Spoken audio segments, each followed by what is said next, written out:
100 Years of Solitude, Gabriel Garcia Marquez.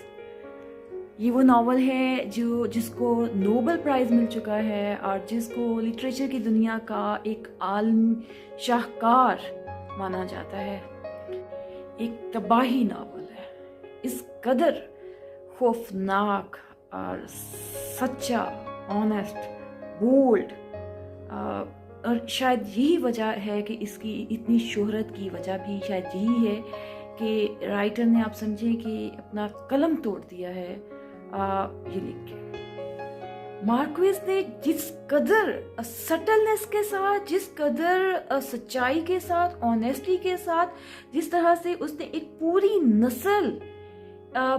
एक नस्ल के 100 साल की हिस्ट्री उसने लिखी है, और जिस तरह से उसने एक चीज़, बल्कि कई चीज़ें उसने अपने रीडर्स के सामने वाजे की हैं, वो एक कमाल ही बात है, कमाल ही टेक्निक है, कमाल ही उनका हुनर है। और शायद यही वो रीज़न है जिसकी वजह से इस नावल का जो नाम है लिटरेचर की दुनिया में बहुत ऊंचा है।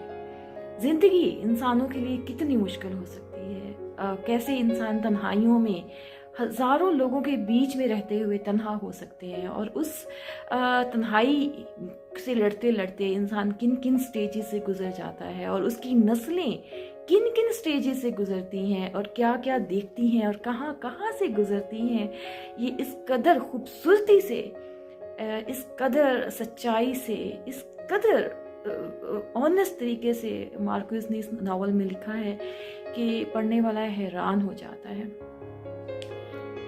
हमें अपनी छोटी छोटी जिंदगियों में बहुत सारी चीज़ों की समझ नहीं आ रही होती, लेकिन लिखने वाले ने जिस तरह से कई 4, 5, 6 नस्लों का पूरे 100 साल का एक इनकी हिस्ट्री तैयार की, बुनीदिया फैमिली की, और उससे उसने हमें वो चीज़ें दिखाई जो हमें नॉर्मली अपनी ज़िंदगी में समझ नहीं आती, जो हमें हमारे हालों में समझ नहीं आती। किस तरह से वक़्त, किस तरह से हिस्ट्री, किस तरह से ज़माना अपने आप को रिपीट करता है, ज़िंदगी किस तरह से सर्कल्स में चलती है, दुनिया किस तरह से किन पैटर्न्स के साथ चलती है, फैमिलीज़ की हिस्ट्री से लेकर माशरों तक, कॉलोनीज़ तक, टाउन्स तक, शहरों तक, मुल्कों तक। यूँ लगता है कि जैसे ये हम सब की कहानी है।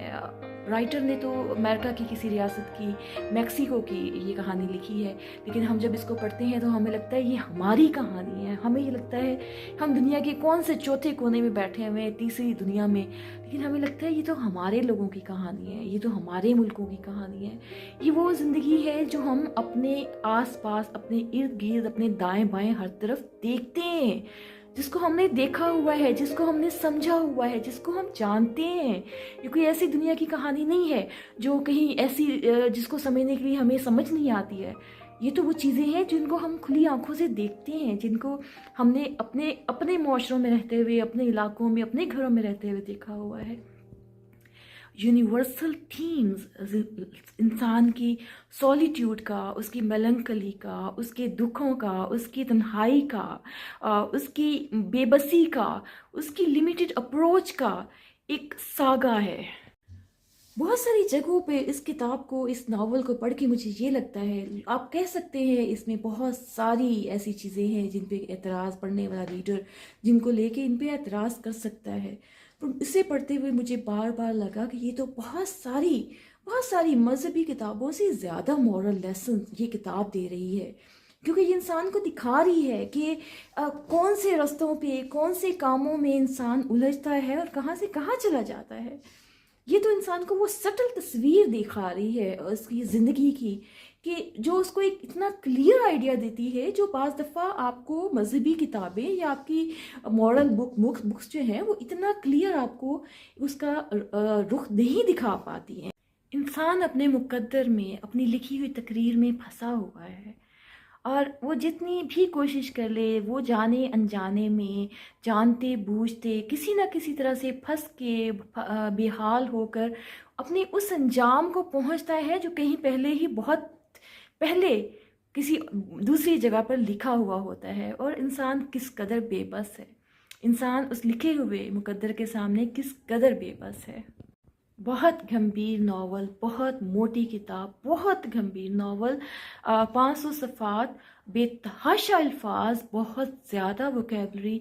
तर्जमा होने की वजह से इस लैंग्वेज तो बहुत सिंपल है but a huge vocabulary, it has a huge vocabulary. आपको बहुत सारी आपके पास वोकेबलरी होनी चाहिए इसको समझने के लिए।